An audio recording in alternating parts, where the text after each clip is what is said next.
RCR, la red que comunica y une al Perú.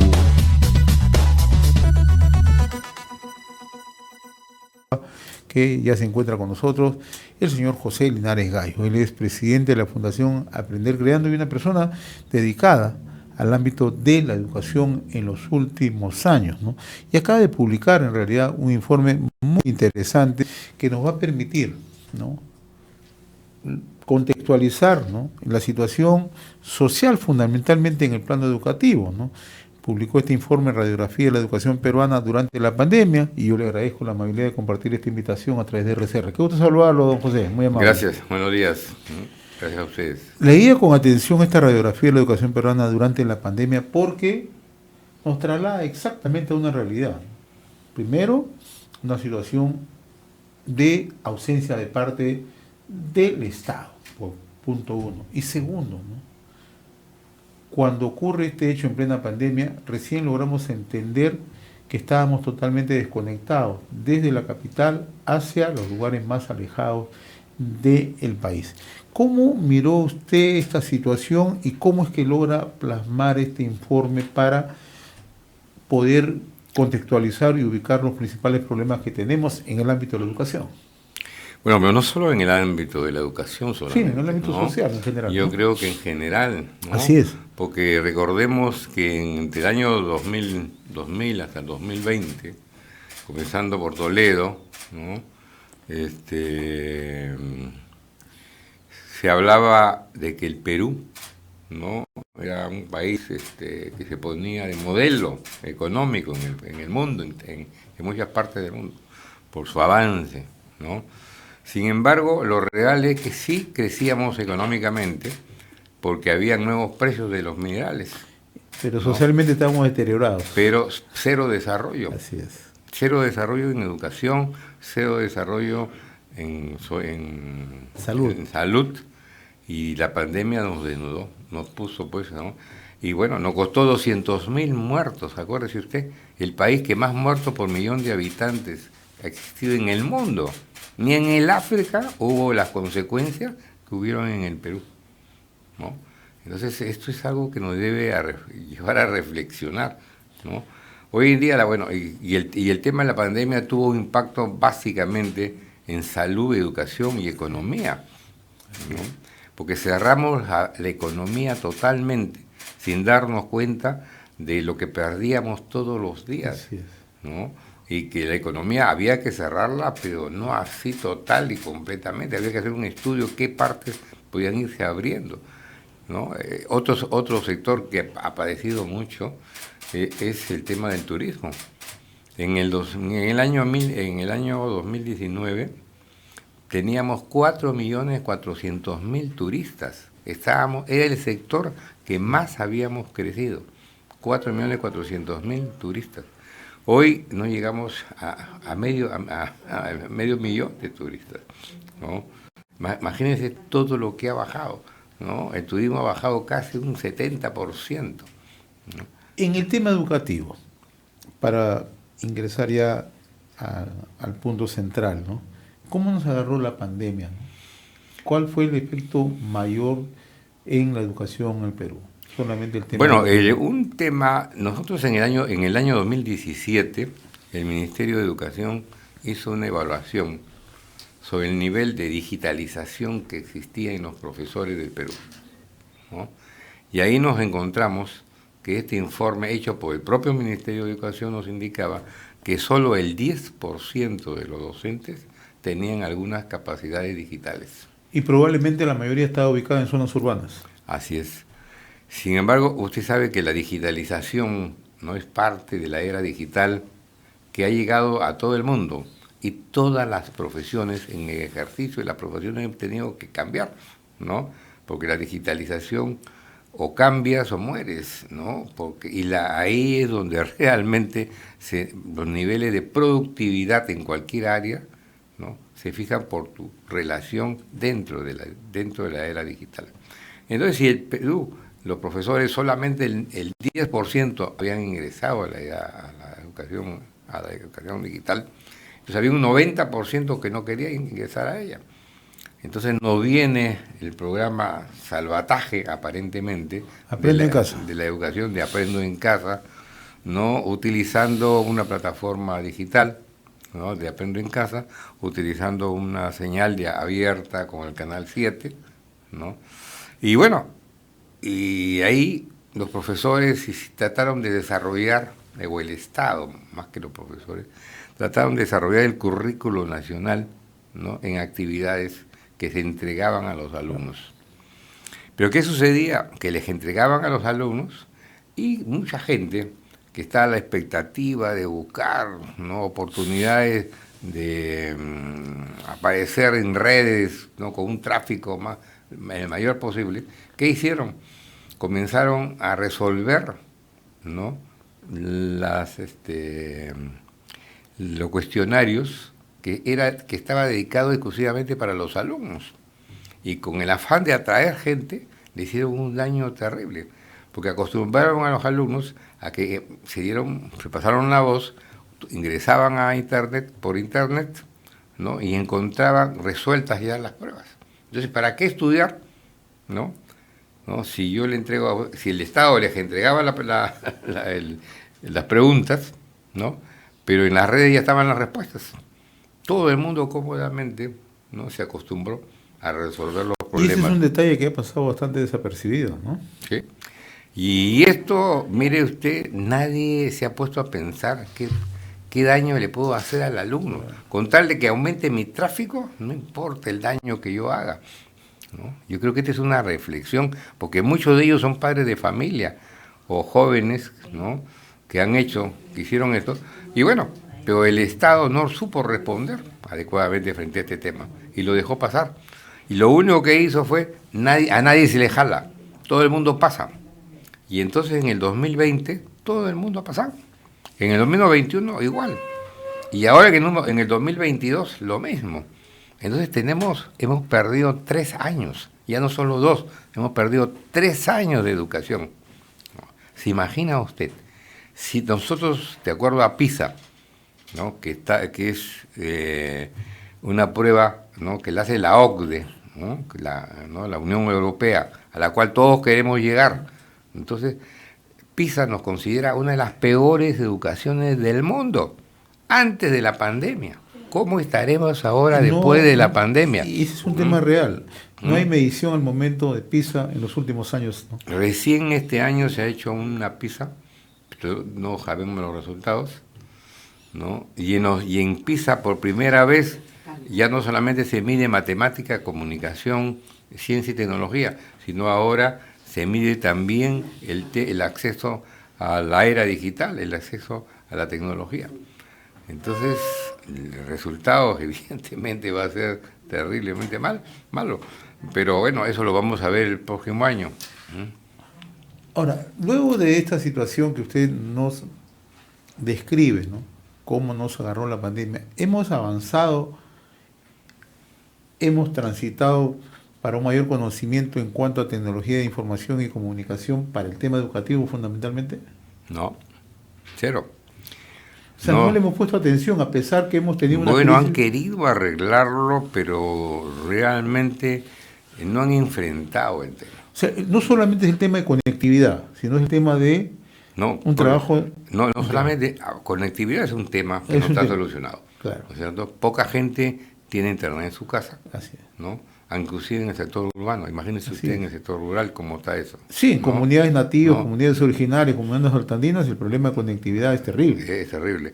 Pero aparte de eso, tampoco se elabora y se gestiona contenidos, ¿no?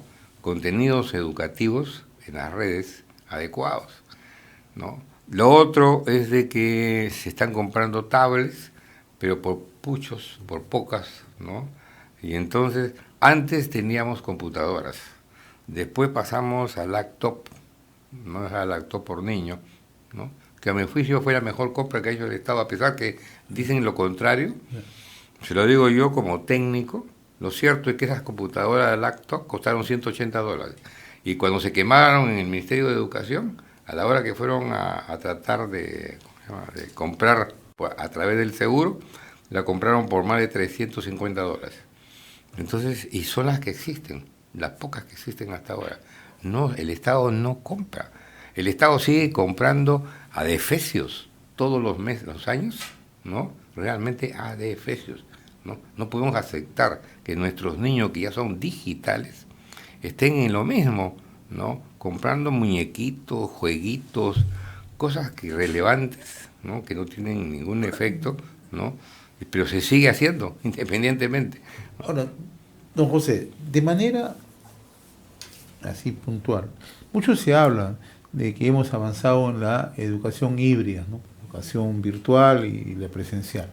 ¿Realmente hemos avanzado o es que no es una situación tan real como la que nos ofrece? Bueno, mire, como le decía, hay un estudio que indica que solamente el 10% hasta el 2019 tenían algunas habilidades. ¿Ya? Sin embargo, la pandemia obligó a los profesores, ¿no?, a utilizar su celular, ¿no? Y vía WhatsApp y vía Zoom, ¿no?, de alguna manera se han comunicado con los alumnos, ¿no?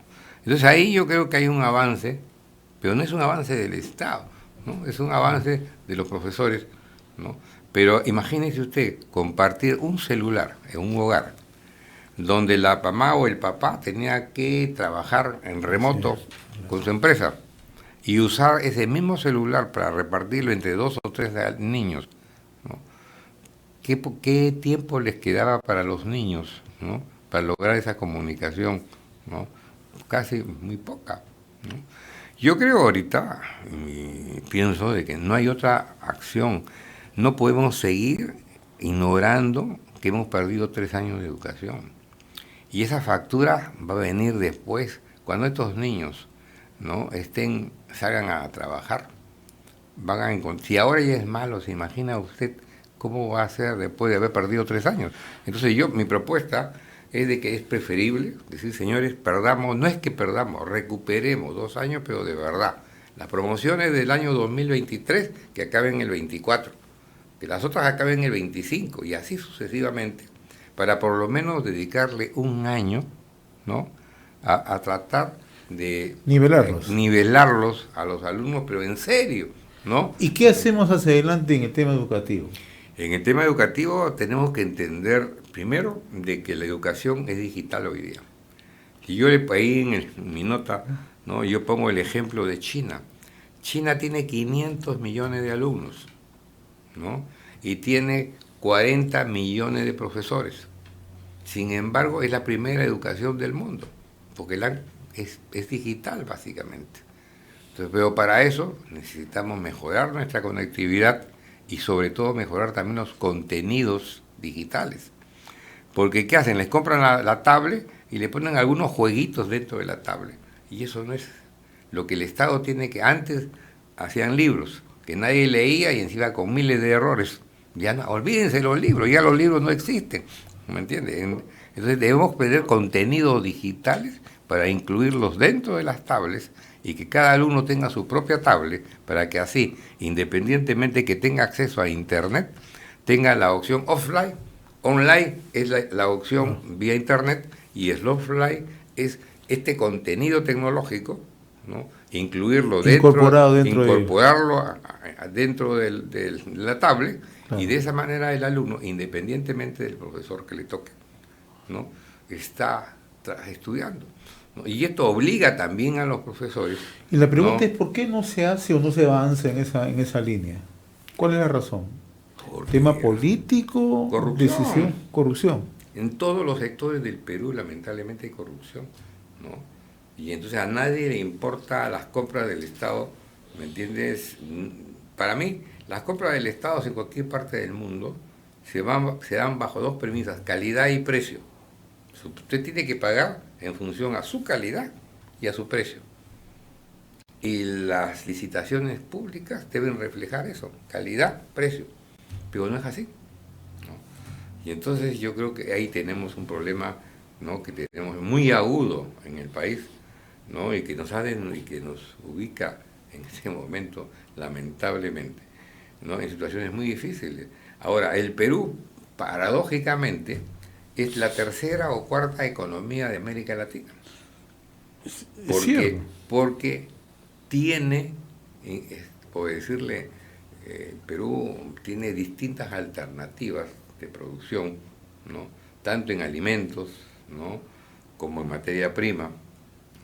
Pero la materia prima necesita convertirla en pasar de exportación de materias primas. Pongamos ¿qué le digo? La harina de pescado.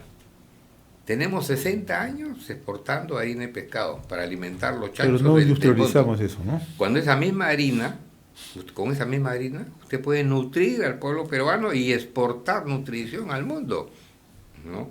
Sin embargo, en nuestros países hay una cantidad enorme de niños desnutridos, ¿no? Y al mismo tiempo, teniendo un mar tan rico, no lo aprovechamos para nosotros, para la población, ¿no? Lo igual sucede, ¿no? en otras actividades, ¿no? Y un problema básico ahorita es la energía, ¿no? Y usted sabe que con el tema lo primero que ha aumentado es el precio del barril del petróleo. Antes nosotros importábamos el 20% de lo que necesitábamos. Hoy día importamos el 80%. Y entonces esto es el problema por el cual tenemos una inflación que no la podemos controlar, porque los factores son externos. Y los factores son externos porque los precios de los barriles de petróleo no los fijamos nosotros, se fijan en el extranjero en tremendas especulaciones, ¿no? De los árabes y de los países privilegiados que tienen este carburante. El Perú antes tenía petróleo y todavía lo tiene, ¿no? Yo creo, pero hoy día se está buscando también una solución distinta al petróleo, ¿no? Que buscar las energías limpias, y el Perú también en energías limpias, tanto las hídricas, ¿no? Usted sabe que el Perú, que necesita agua, ¿no? Tiene el 10% de las reservas de agua del mundo, en los Andes. En los Andes está el 10% de las reservas de agua del mundo. Paradójico, ¿no? Sufrimos de sequía cuando podemos tener una infraestructura que permita siempre cosecha de agua, ¿no? Cosecha de agua, ¿no? Y aparte de ello hay que romper el Ande y traer el agua que se desperdicia en la selva, traerla hacia la costa, claro. Y todo, imagínense en esos arenales que y toda esa agua se pierde. ¿Ah? Esa agua se pierde. Y esa agua se va al Atlántico, ¿no? Por el Amazonas, ¿no? Y el Marañón y el Ucayali salen, ¿no? Y se pierde, ¿no? Pero siempre, y sin embargo, no encontramos soluciones a problemas que la naturaleza no nos permite solucionar realmente, ¿no? Finalmente, don José, tenemos nuevo ministro de Educación. ¿Cómo mira usted la situación? Yo creo que hoy en día necesitamos un ministro de Educación que sea digital, que sea realmente ingeniero. ¿Por qué? Porque la educación en el mundo es tecnológica. En cualquier parte del mundo, las universidades en el mundo se miden por la capacidad que tienen de formar facultades de ingeniería. La ingeniería se ha convertido hoy en día, ¿no? En la actividad más lucrativa, ¿no? Y más importante profesionalmente. Pero para eso usted necesita niños que conozcan matemáticas. Pero el tema es que existe una fobia por la matemática que se hereda de los propios padres y de los propios profesores, ¿no? Cuando la matemática en sí mismo es sencilla, pero cuando se enseña adecuadamente. Entonces ahí tenemos que hacer una reforma clara, ¿no? Al respecto, ¿no? Y lo otro es usar tecnologías, ¿no? Usar tecnología es la solución, y lo está probando, vuelvo a repetir, un país con 500 millones de niños y 50 millones de profesores tiene la mejor educación del mundo. ¿Por qué? Porque al medio hay una tecnología que permite que docentes y alumnos se articulen tecnológicamente usando las redes. Y eso existe y es una solución para todos.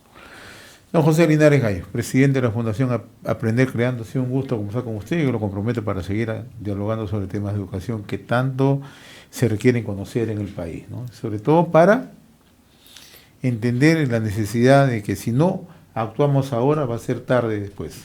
Definitivamente, yo creo que ese es un tema que tenemos que solucionarlo, ¿no? A mí me da mucha pena, yo estoy próximo a los 80 años, he sido diputado, 2 veces senador de la Así es. República, ¿no? Pero ahora veo un parlamento Así realmente, es. ¿no? Terrible, ¿no? Y todo se pierde. El Perú está en caída, Sí, ¿ah? caída libre, esperemos. libre ¿no? hace años y Así hay es. que pararla, Así ¿no? es. Y para eso yo creo que todos debemos involucrarnos en el tema. Y no importa que uno sea de derecha, de izquierda o de centro, es lo menos Así importante. es. Lo importante es que tenga valores Así es. y que tenga interés por el Perú, Así que es. se sienta peruano y que realmente vibre junto con el país. Pero lamentablemente cada uno quiere buscar la solución, ¿no? Y acomodar el lugar personal y no se da cuenta que los países necesiten de integraciones humanas, ¿no? Ha sido un gusto conversar con ustedes, señor José Linares Gallo, presidente de la Fundación Aprender Creando. Un bonito año 2023. RCR, la red que comunica y une al Perú.